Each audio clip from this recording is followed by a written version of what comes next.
Welcome to our video series, sponsored by the American Heart Association and Hearts and Parks Association, in collaboration with the Duke Healthy Lifestyles Program and the Duke Center for Eating Disorders. Today, we are going to learn how to encourage someone else to make positive changes in their health. It is actually a lot more complicated than you may think.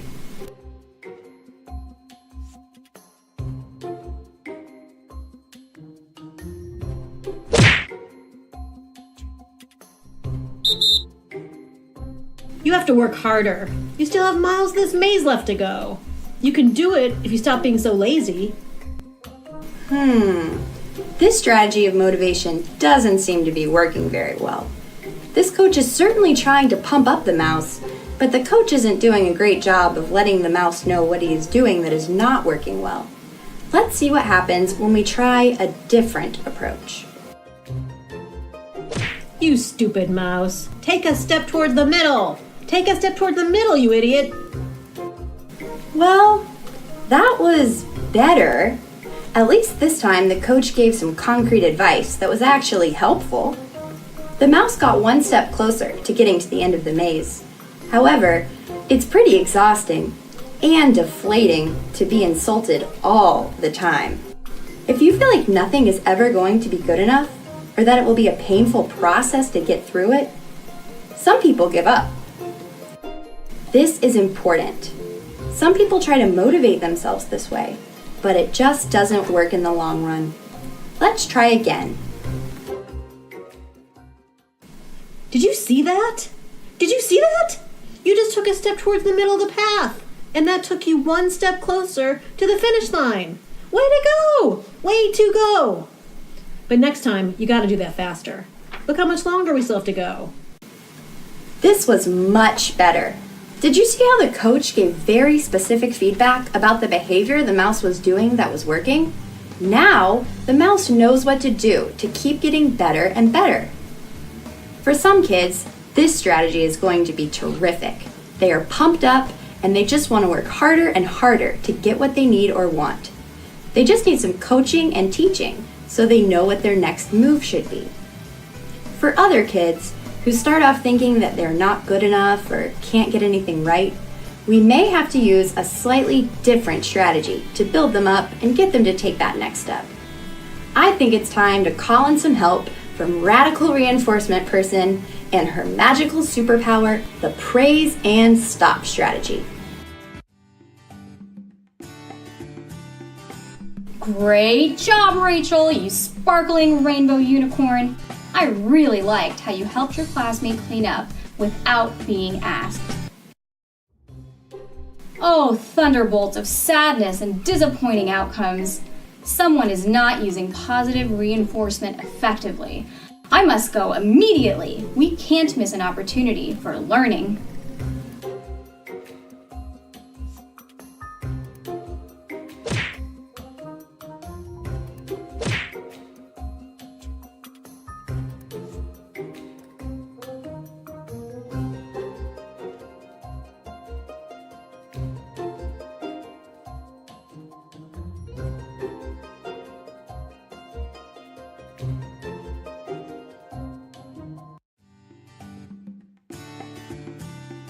Did you see that? Did you see that? You just took a step towards the middle of the path, and that took you one step closer to the finish line. Way to go! Way to go!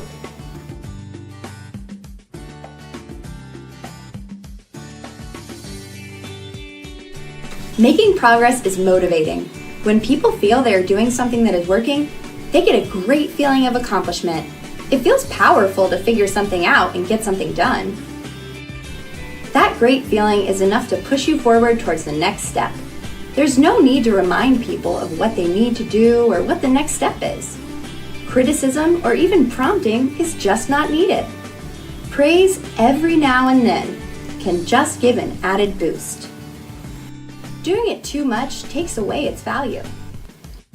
Just do it when you're really feeling it. So how does this relate to living a healthy life? Well, it relates to everything.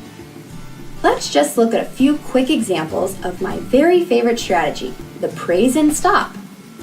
The key to the praise and stop is that you think about the ultimate behavior that would be healthy for your child. Then, you think about all the baby steps that it takes them to get to that behavior. Whenever your child exhibits a baby step, you praise that behavior, no matter how tiny a step it may be. And then keep quiet.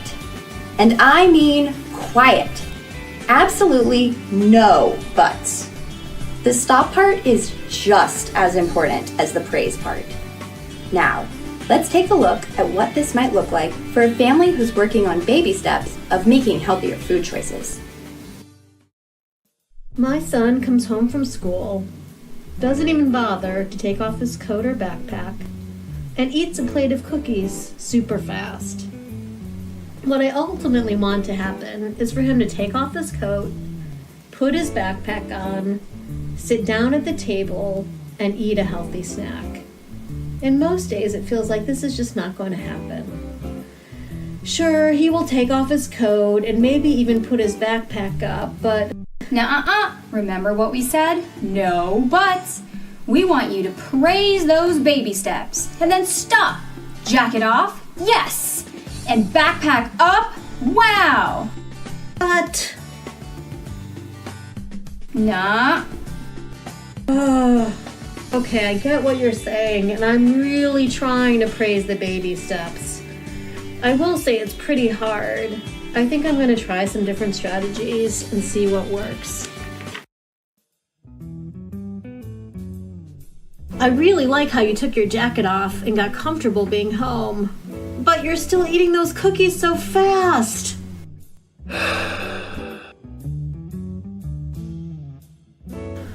Well, that didn't seem to work, and I certainly didn't feel very good talking to my son that way.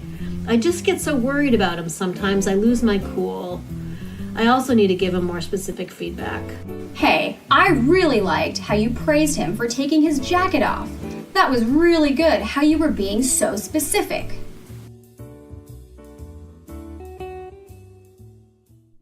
I'm really proud of you, Walter. You're really trying to sit down when you eat and to eat more slowly. That must take a lot of focus, especially right after school when you're tired.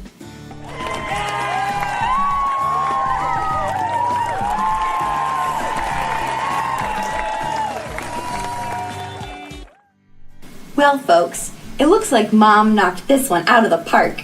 She was specific about her feedback. And she didn't feel the need to nag or nudge Walter to make another change. She's going to let Walter's feelings of accomplishment do that for her. Before we wrap up for today, let's look at one more example of the praise and stop, this time with a family working on making a change related to exercise. And just to review once more, the key to this strategy is that you think about the ultimate behavior that would be healthy for your child. Then, you think about all the baby steps that it takes to get to that behavior. When your child exhibits a baby step, you praise that, and then keep quiet.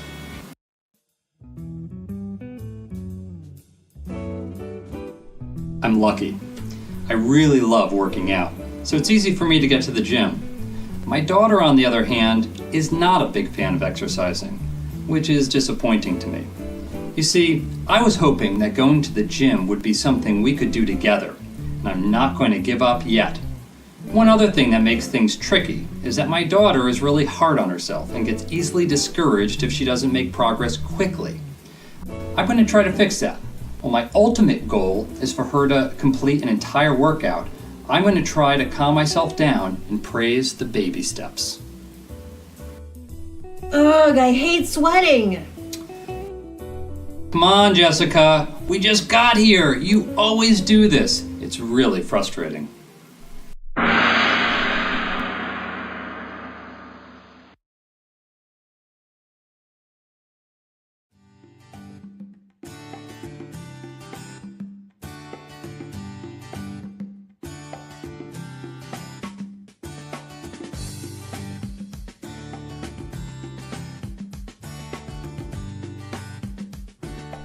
Jessica, I'm impressed. You didn't want to come to the gym, but you came anyway. You pushed yourself to do a few minutes of exercise that you didn't want to do.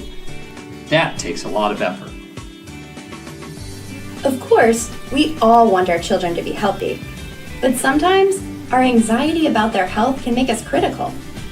This may have the unintended consequence of deflating their motivation, rather than inspiring them to keep pushing. By encouraging our children every now and then, and being precise about what they are doing that is praiseworthy, we hope to raise children that are driven by their own internal compass to treat themselves and others with dignity and respect. See you next time!